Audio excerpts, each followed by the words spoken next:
Welcome to our continuing series of virtual voices, focusing on the United Nations Sustainable Development Goals and hosted by World Information Transfer. Today, we are continuing our series of discussions with the Ukrainian students on the title of Ukrainians During the Time of War. Our first presenter is Lilia Klymovych. Lilia Klymovych studies at the Faculty of Law at the Ostrogradsky National University in Kremenchug. And her title is Traditions of the Ukrainian People. Over to you, Lilia. Good evening. Each nation, each social group has its own customs that have developed over many centuries. Tradition as a legacy of past generation and a reflection of our values in the prism of ancient rituals and holidays.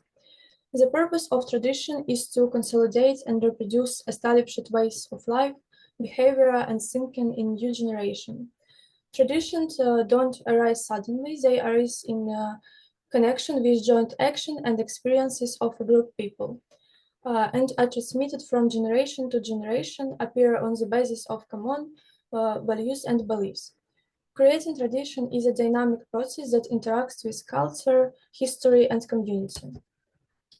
The Ukrainian people have a rich original culture acquired by many generations. Ukrainian traditions are defined by the richness of history, deep roots in culture, and the uniqueness of the expression of the Ukrainian national character. They explain the relationship between people and nature, the spiritual value of each person and the nation in general. These traditions add color and depth to the cultural face of Ukraine. Our ancestors selected the most valuable possessions, enriched them, and passed them on from generation to generation. The struggle for religious rights and freedoms in Ukraine lasted for many centuries and determined the role of religion in the formation of national identity and cultural heritage. Since Christianity was the official religion of our ancestors, Christian holidays and rituals related to the calendar cycle are closely intertwined in the custom of Ukrainians. So, for example, Holy Evening is one of the most solemn Christian holidays celebrated in winter on the eve of Christmas. The main event of this evening is the festive dinner, which consists of varieties of dishes, which traditionally include kutia, cabbage roast, dumplings, various fruit and baked dishes. This evening, carolers go from house to house and sing carols and songs. Holy Evening in Ukraine is a time when the family unites and is marked by warmth, love, and joy. Easter is one of the most important religious spring holidays in Ukraine. Everyone celebrates the resurrection of Christ. This holiday is a time of exaltation and faith in the resurrection and new life. The solemn service in the church ends with the consecration of self-made Easter cake and Easter eggs, which are considered especially blessed. Families gather at the table where they continue to celebrate this event. The summer holiday of Ivana Kupala is inextricably linked with nature, magic, and fire. The central element of holiday is lights. On the night of Ivana Kupala, people gather in open places, often near rivers or lakes, light big fires, and arrange fire ceremonies. People jump over the fire, dance around it, and arrange dances. There is a belief that a magical fern flower blooms on the night of Ivana Kupala, which is difficult to find at other times of the year. According to legends, whoever finds this flower will have the opportunity to fulfill a wish or gain dominion over the forces of nature. In the autumn, the important Christian fest of the Savior is a time for gratitude for life, well-being, and spiritual improvement.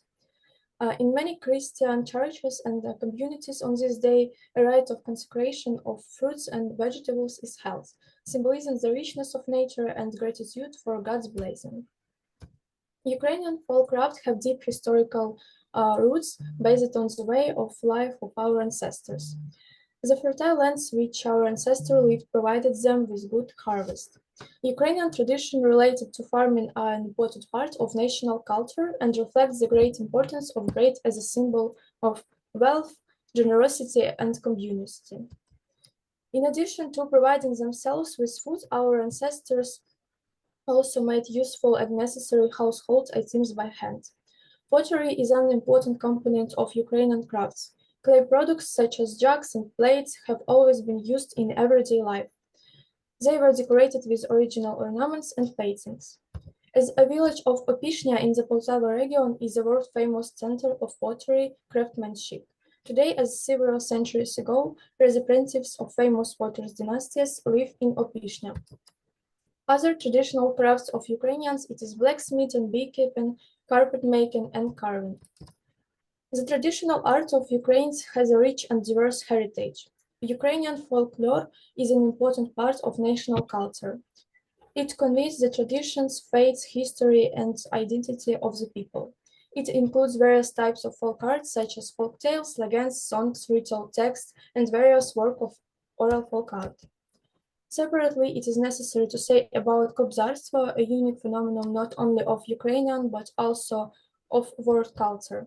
Its various Kobzars, often blind, have for centuries preserved the spiritual gain pool of the people, awakened national consciousness in it, passed on thousands of years of wisdom, revealed the trust of life, called to activity and fight against evil. Family tradition in Ukraine play an important role in preserving cultural heritage, maintaining family comfort and family unity. Christening in Ukraine, a traditional church and family event associated with the Christian rite of introducing a child to Christianity. Godparents act as important mediators between the child and the church and also assume the obligation to raise his child decently in their Christian spirit. A wedding is an important event in the life of Ukrainians. Families prepare for this holiday in advance, perform various ceremonies and traditional wedding ceremonies, such as the wedding cross, wedding bread, exchange of wedding rings, and others. Ukrainians pay special attention to jewelry and various elements of decoration in their everyday life, from clothes to ordinary objects. It reflected not only artistic taste but also deep traditions, symbolism, and religious beliefs.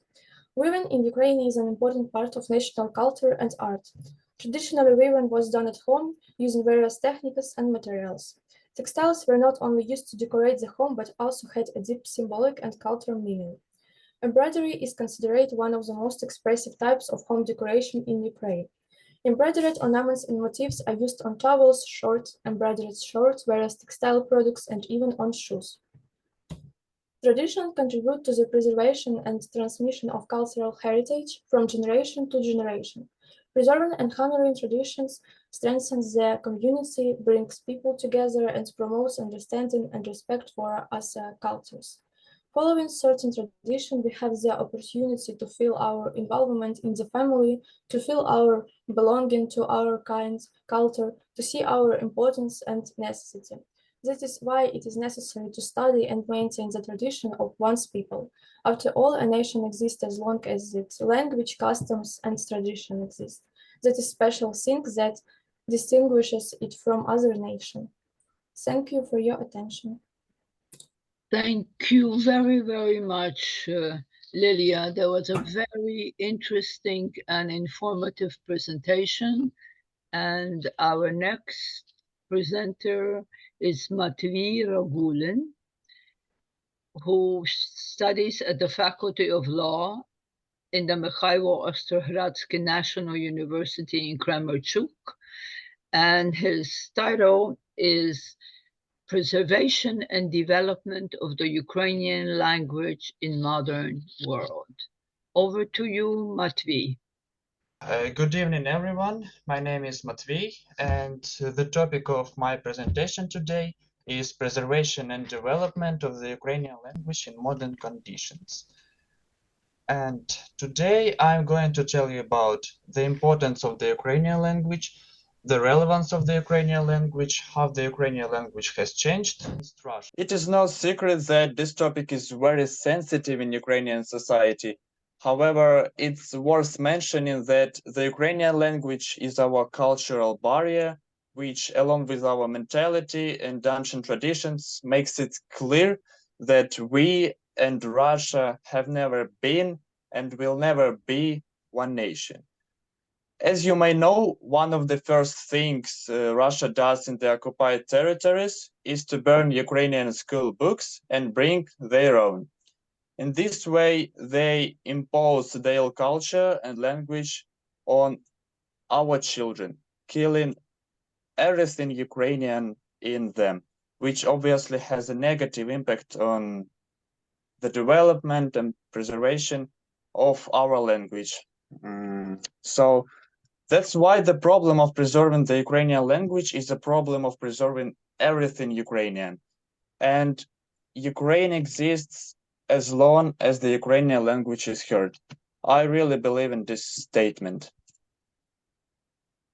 Okay, what about the relevance of the Ukrainian language after the full-scale invasion? It's no secret that many, if not most, Ukrainians had spoken Russian before.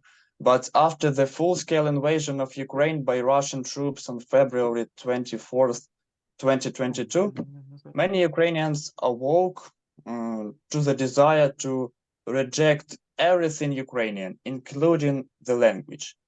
And to prove this, in October 2022, Доброе утро. Я не the сейчас Suspilne проснулся. TV and radio company conducted a survey. According to this survey, 42% of Ukrainians who spoke Russian before the full-scale invasion, 14% have completely switched to Ukrainian, and 44% continued to speak Russian. I have created a diagram for clarity.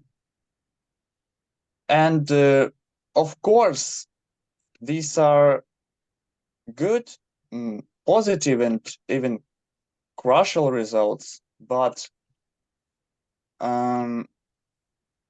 it's a pity that they are happening under such circumstances. I mean, a full-scale war. And it is also worth noting that people continue to switch to Ukrainian. And I'm sure that if a similar survey is conducted again, the figures will grow even more. Okay, let's talk about how the Ukrainian language has changed since the full-scale invasion. Language tends to change constantly under the influence of various factors, ranging from culture to historical and political events. This can happen slowly or quickly, and certainly such a big tragedy as the war had a great impact on the Ukrainian language. First of all, there is a lot more military terminology in our everyday speech. To prove this, I researched the trend of Google searches for various military words and abbreviations. And let's look at a few examples. Okay. In this graph, you can see the frequency of searches for the abbreviation BPLA in Ukraine between the beginning of 2021 and the beginning of 2023. By the way, BPLA means unmanned aerial vehicles. We can see that before the full-scale invasion of 2022, the figures for this search were extremely low compared to wartime. Thus, this abbreviation has become widely used among Ukrainians, becoming part of the modern Ukrainian language. Okay, let's look at a few more examples. Bayraktar and Javelin. These seemingly completely unrelated to the civilian population words become not only widely used, but also became a kind of symbol at the beginning of the full-scale invasion. They influenced not only the language, but also the culture of Ukraine. And you can also see that before 24th February, these words were completely irrelevant. Okay. Also, a lot of outdated and irrelevant words, such as bomb shelter, air alarm, were unfortunately rediscovered. Many words have changed their meanings. For example, the hedgehog is now not only a cute creature, but also a means of deterring enemy vehicles. In the second picture, you can see the Iranian drone. we call them mopeds because they make similar sounds, and there are many such examples. Okay, and let's summarize. As we can see, war affects many aspects, including language. It makes a lot of people switch to their native language, others at least to think about it. The war definitely affects the development of the language. Before the war, we didn't know about, I guess, 90% of the military terminology that we use every day now. Many words returned to our language since the Second World War. Many words acquired new meanings, but it's still Ukrainian, which distinguishes Ukrainians from other nations, and we shouldn't forget its value. Okay, thank you for watching. Thank you very, very much, Matvij, for an excellent presentation on the revival of the beautiful Ukrainian language. And our next presenter is Olga Romaniv. Olga Romaniv studies at the Faculty of Journalism of the Ivan Franko National University of Lviv, and her title is Stories from the Russian-Ukrainian War. Over to you, Olga.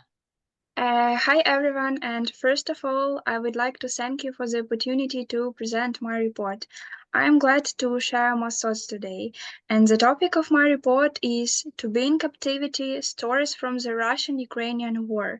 Today we will talk about the Ukrainian military who are currently in Russian captivity, about Azovstal, about the conditions of detention of prisoners in Russia and Ukraine. In my opinion, this is a very important topic to talk about. In many cities of Ukraine, people organize rallies regarding the release of prisoners of the war. Relatives of the defenders say that they have not had contact with those in captivity for almost 2 years. And while someone was captivated by the Christmas holidays and someone was in captivity at the holidays, people attend rallies with posters. We have Sunday today and they have 580 days of captivity. Don't be silent, captivity kills, and while we live, they survive. We don't like holidays. Today is Christmas Eve, but we, the prisoner's relative, don't need this Christmas Eve today. We want people to see that our heroes are in captivity and they must be returned from there, explained Anna Pozhera. Her friend is in Russian captivity. As of November 2023, 4,337 Ukrainian citizens remain in Russian captivity, of which 3,574 are military personnel and 763 are civilians. On January 3rd, 2023, through mediation of the United Arab Emirates, Ukraine returned 230 soldiers and civilians from Russian captivity. This is the largest exchange during the full-scale invasion, and the last exchange of prisoners took place in August 2023. Then 22 Ukrainian servicemen returned home, and since the beginning of the war, 2,828 Ukrainian citizens have been returned home. People hold free Azov rallies to remember the captured defenders of Azovstal who are once again not included in the exchange. Now I would like to talk briefly about the defense of Azovstal. The Russians attacked the city of Mariupol in the early hours of February the 24th. Since then, the fighting has not stopped. Military personnel of the Azov Regiment, Brigade of Land Forces, Marines, volunteers came to defend Mariupol. And from the beginning of the invasion, the Ukrainian military defended Mariupol for 86 days. In May 2022, following the order of the leadership, fighters and civilians left the territory of the plant, which was the last stronghold of Ukrainian forces in the city. People were taken to Russian-controlled territories. Most of them still remain there. Dmytro Kozaitsky is the author of footage of wounded Ukrainian soldiers in the village hospital at the Azovstal plant. He talks about his photos. I was just doing my job. I'm not a hero. I photograph heroes, and for more than 80 days he held the defense together with other comrades in Azovstal, in Mariupol, being there in inhuman conditions with a minimal supply of food and eating once a day. Dmytro Kozaitsky was captured by the Russians on May the 20th. He was released along with 200 other defenders on September the 23rd, 2022. I realized that the main thing is not to wait, but the main thing is to live up to an exchange. This is the main change that happened in my conclusions, explained Dmytro Kozaitsky, and more than 90% of Ukrainian prisoners of war are subjected to torture and inhuman treatment by the Russians. Although Ukrainians in Russian captivity are in informational isolation, the vast majority of soldiers tell that immediately after being captured, Ukrainian soldiers are beaten, interrogated with the use of physical violence, kept for several days in a basement. After that, the prisoners are transported to places of permanent detention, to pretrial detention centers or colonies. Interrogation are often accompanied by torture, beating with batons, and the use of electric shocks. Another method of punishment is the anthem of Russia, with which every morning of the prisoner begins, and if suddenly he does not know the words, he can be beaten for that. On April the 26th, 2023, the exchange of prisoners took place. The released Ukrainian soldier, who reacted very emotionally after receiving an apple he had not seen for a long time, got into the lens of journalists. I dreamt about an apple for a year, says one of the defenders. These photos are truly impressive and moving. Alexei Anulov, who defended his native Chernihiv Oblast from the enemy and spent 9 months in Russian captivity, said that he had to eat worms and mice because of hunger, and added that they tried to rape him. Unfortunately, there are many such stories, and how many prisoners of war have already told about the terrible conditions of captivity, and how many awful stories are still left untold. The Geneva Convention for the Protection of War Victims are international multilateral agreements on the laws and customs of war. They are aimed at protecting victims of armed conflicts, and more than 190 countries joined the signature, and Russia is one of the member states of the Geneva Conventions on the protection of war victims. Ukraine keeps Russian prisoners of the war in the appropriate camps, observing the norms of the Geneva Convention. Ukraine demonstrates approach of human treatment to prisoners of the war. Russian soldiers come out of captivity healthy, looking good, and not losing weight. After being released from Russian captivity, Ukrainian citizens are often in a very difficult situation. Russia violates the Geneva Convention. In particular, catastrophic weight loss among Ukrainians is recorded, and the largest officially recorded weight loss of a person during 5 months of Russian captivity is 77 kilograms. Ukraine creates adequate conditions for the life of Russian prisoners of war. The place of accommodation has a hospital with qualified doctors, as well as permanent examination by a psychologist.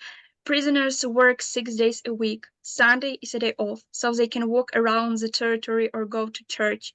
Unlike Russia, Ukraine allows captured Russians to call home, although prisoners of the country aggressor can give their personal account so that their family can transfer money to them. We expected a different kind of attitude. Honor and dignity were not humiliated. We were treated normally, said one of the prisoners from Russia. And we see two parallel worlds. Russians in Ukrainian captivity live in better conditions than Ukrainian in Russian captivity. But despite the wounds, despite the war, despite the daily rocket attacks, Ukrainians continue to live and love. Helena Fedyshin, the last girl Marin, released from captivity and got engaged to her lover, although a Marin Mykola Hrytsenyak. This love got through challenges that can break the strongest, but it did not allow it to break you. A pair of Ukrainian Marines showed that true feelings know no obstacles, even when it is hell on earth. They went through the battles for Mariupol together, endured the trials of captivity and a long separation, but their hearts did not stop beating in unison for a moment. Wrote Serhiy Volynskyi, the commander of Marine Infantry Brigade. And every day someone loses his wife, his husband, his child, his sister, and unfortunately this is the reality of Ukrainians who are fighting for their freedom every day. After the night rocket attacks, Ukrainians continue to live, work for the good of the state, and donate to the army. No one knows what awaits him tomorrow. For Ukrainians, there is today, and living one day has become common since February the 24th, 2022, and this war is an example of the struggle of democracy against totalitarianism. I strongly believe in the victory of Ukraine and the return of all prisoners of war. And that's all my report, and thank you for your attention.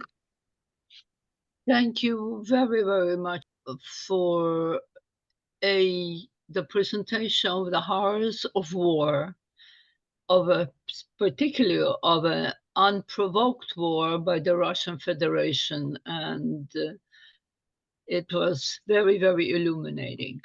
Anastasia, please go right ahead. Thank you. Today I would like to share with you a presentation about Ukrainian children who were kidnapped by Russia. The Russian Federation commits crimes against Ukrainians almost every day, and one of the most terrible crimes is the murder and abduction of children from the occupied territories of Ukraine.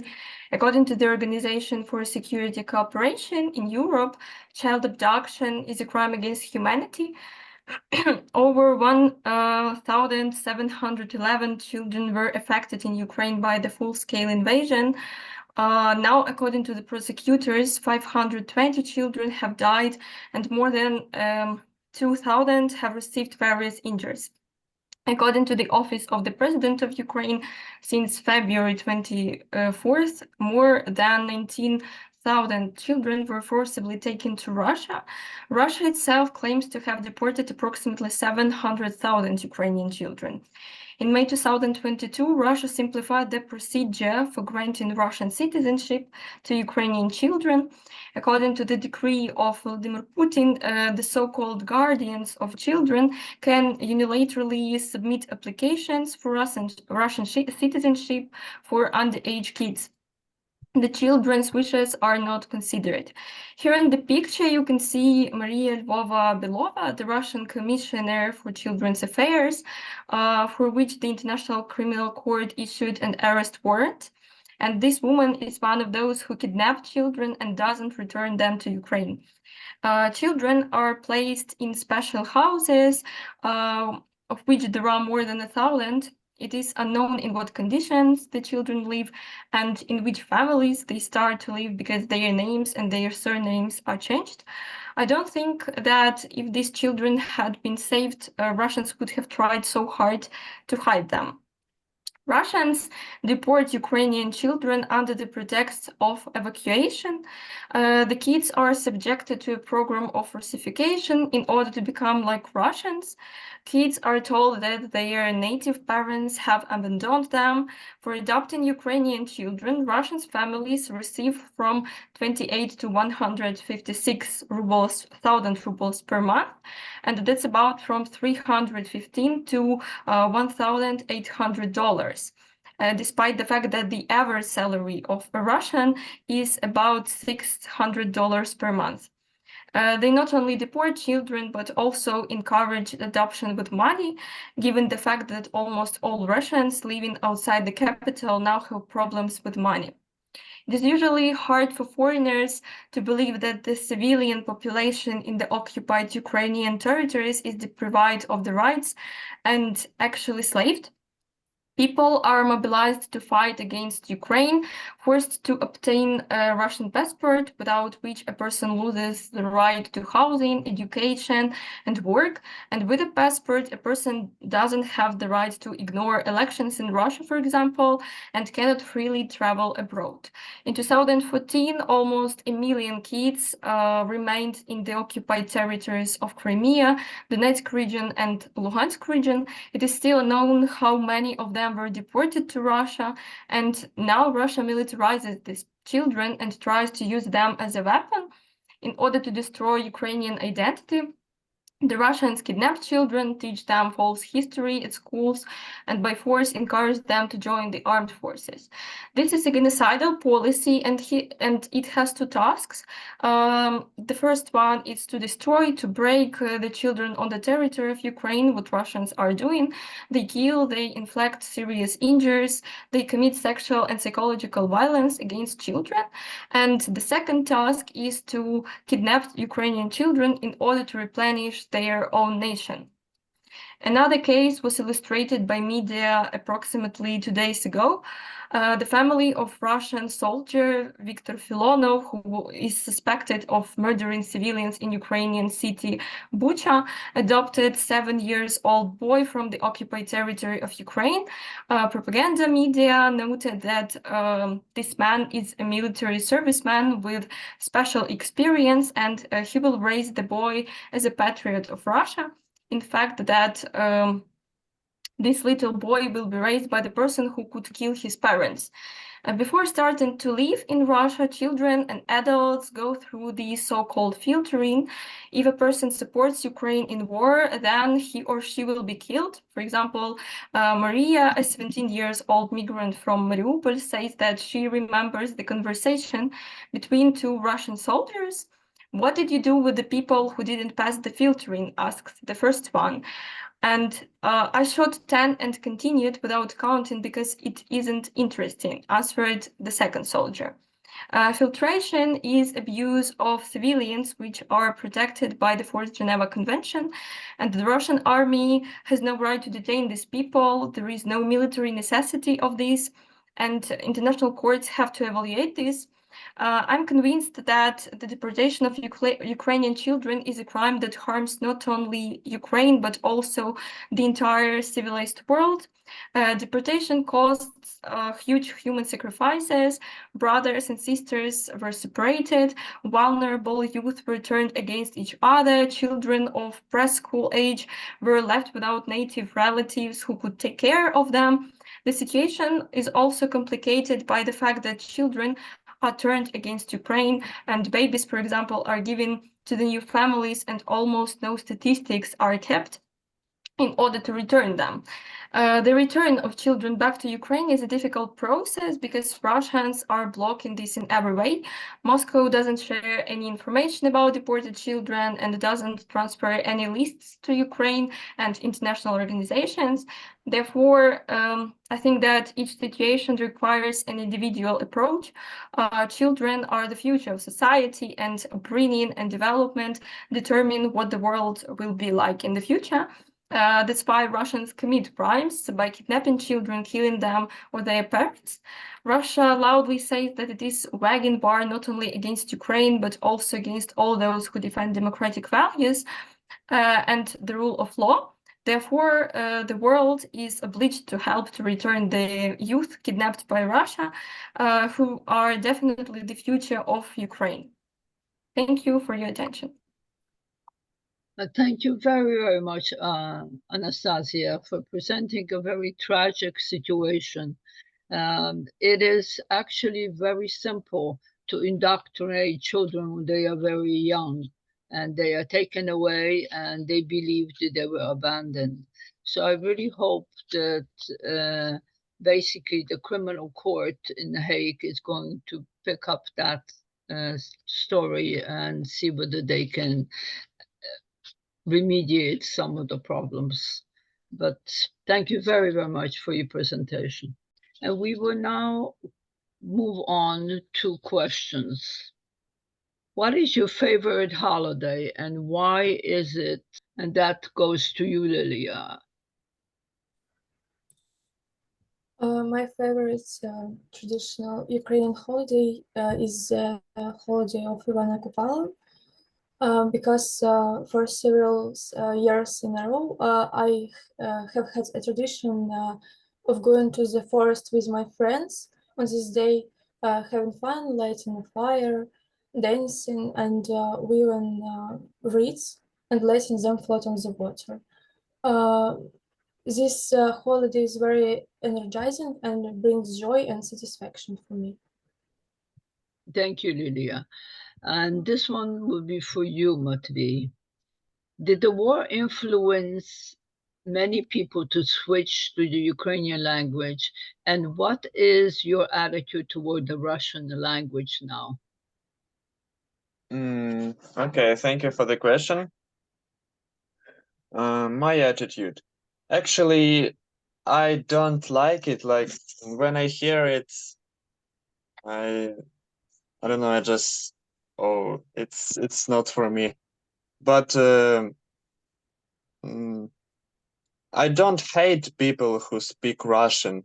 Maybe they have their circumstances to do it. Like maybe they don't know Ukrainian so well and they don't have enough time to learn it. So I don't hate Russian speaking Ukrainians. How do you personally assist the Ukrainian army? And this is for all of you. So let's start with with Lilia. Since the beginning of the war, I have tried to be useful for Ukraine. I took part in weaving nets and various products for people in need. And also, I will donate money to the Ukrainian army. And thank you, Lilia. And let's move on to Matvij Ragulin. Matvij? Yes, the easiest thing that I can do is to donate money. I do it like every week to foundations I trust. Sometimes, especially in summer, when I had time, I helped to make camouflage nets for volunteers. And as I'm a musician, my band and I organized charity concerts to support the Ukrainian armed force. Yes, that's true. That's it. Thank you, Matvij. And let's move on to Olga Romaniv. Okay, I start volunteering in February 2022. I helped view camouflage nets and brought clothes to displaced people. And although I donate to the army and I do it every month. And thank you, Olga. Let's move on to Anastasiia Savenko. I would like to say that I donate almost every day as soon as I drink my coffee in the morning or went for a walk. Recently, my friend and I started a fundraiser for our teacher who is at war in order to help his unit. That's why I think that I try to do it every time I have a chance to donate or help our soldiers. Thank you, Anastasiia. And let's move on back to Lilia Klymovych. What changes have occurred in your consciousness since the beginning of the full-scale invasion?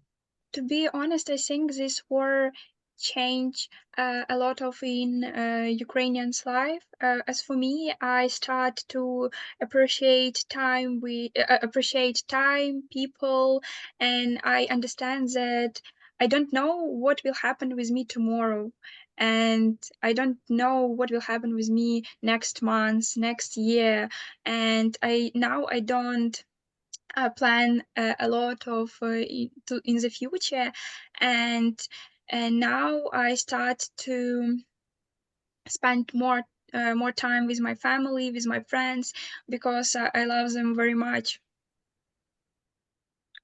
Thank you, Olha. Matvij?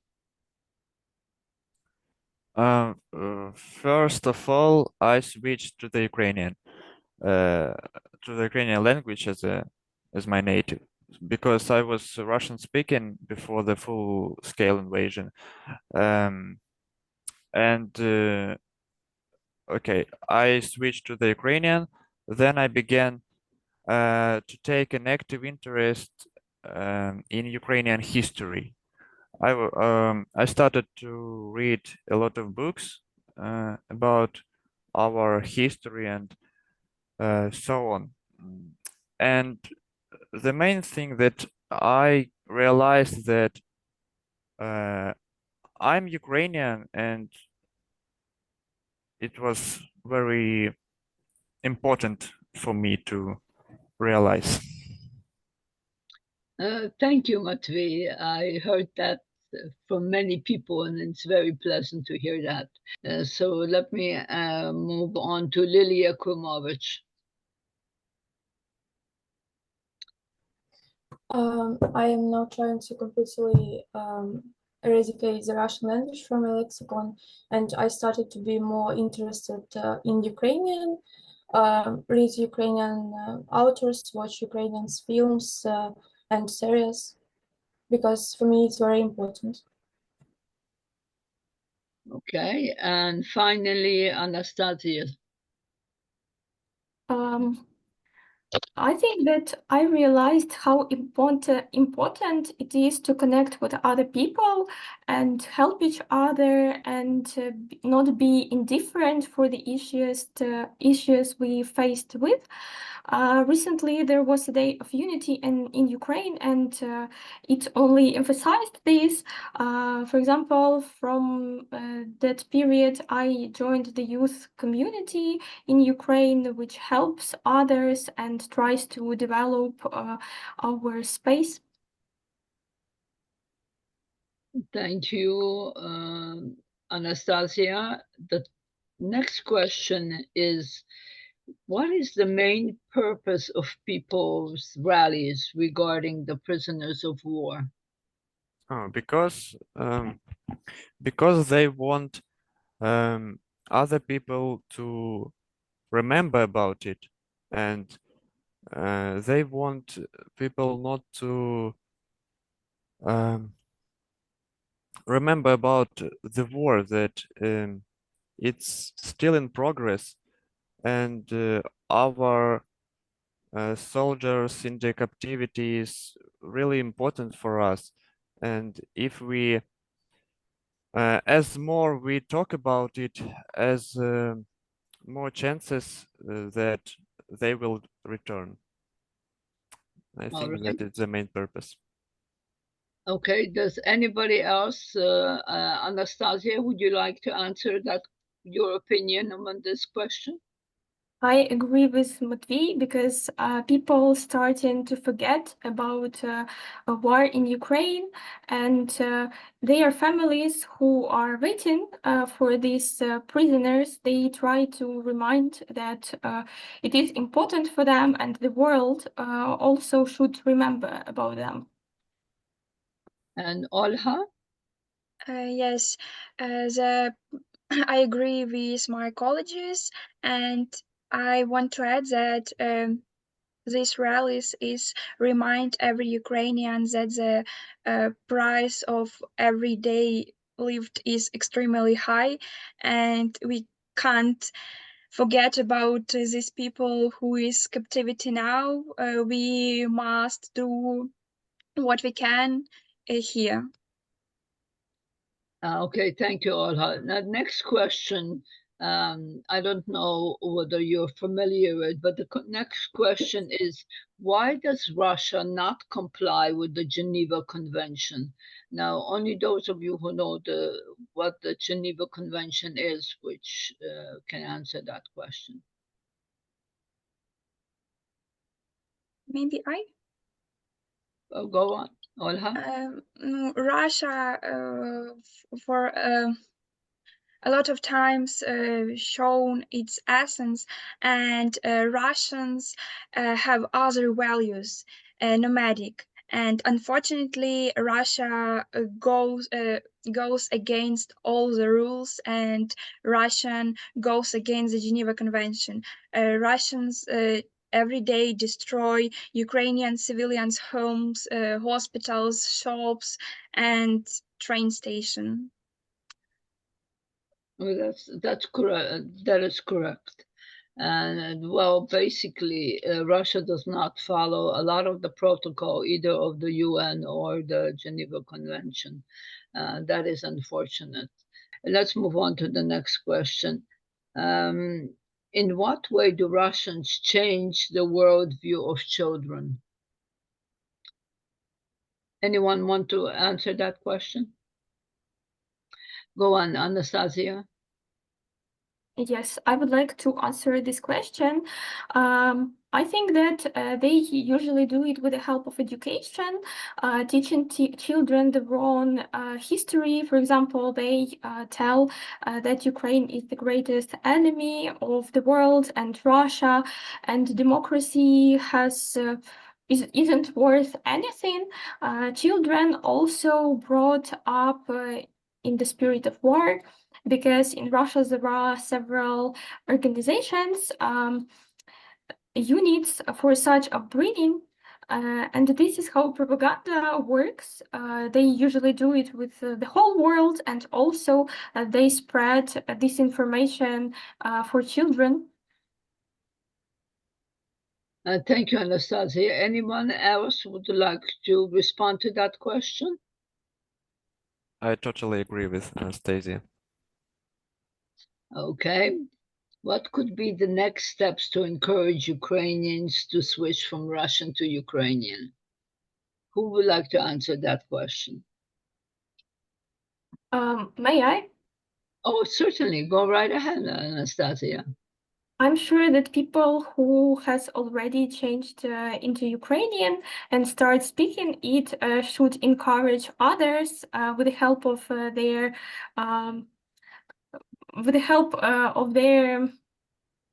example.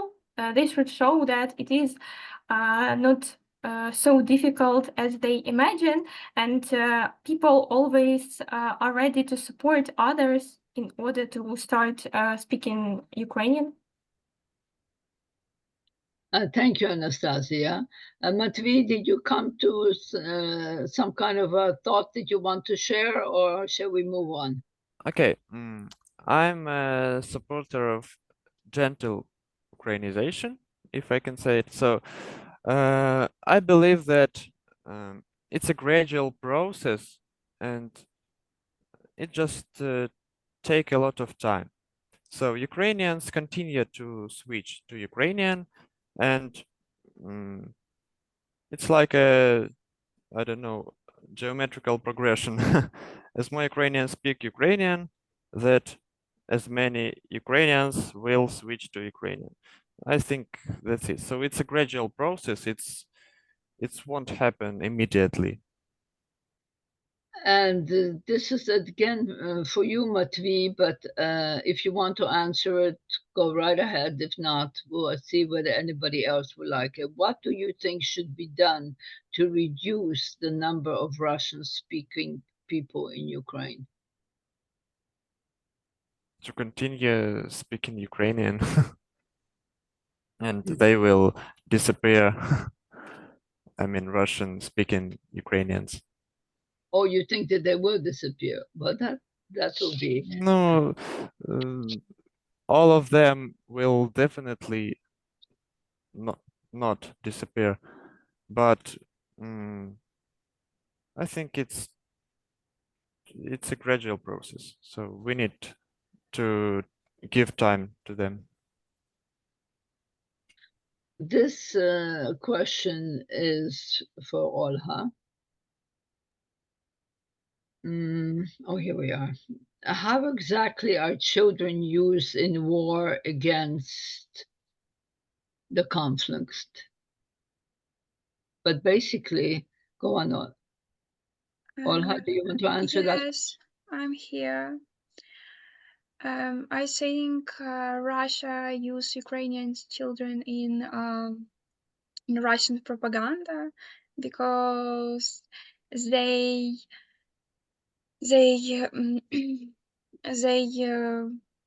take our children to abroad and show the propaganda information, maybe like that. All right, actually, this is another question for you, Olga. What is the main purpose of people rallying regarding the prisoners of war? The purpose of the rallies is to remind society about the prisoners of war and remind every Ukrainian that the price of the price of everyday lived is very high, and we can't and we must remember about the prisoners of war because it's our because it's very important for us and for their families. Thank you very, very much for being here today and participating and presenting your stories. And I wish you a very good day. And as I said previously, Slava Ukraini. Bye-bye. Героям слава. Героям слава. Слава.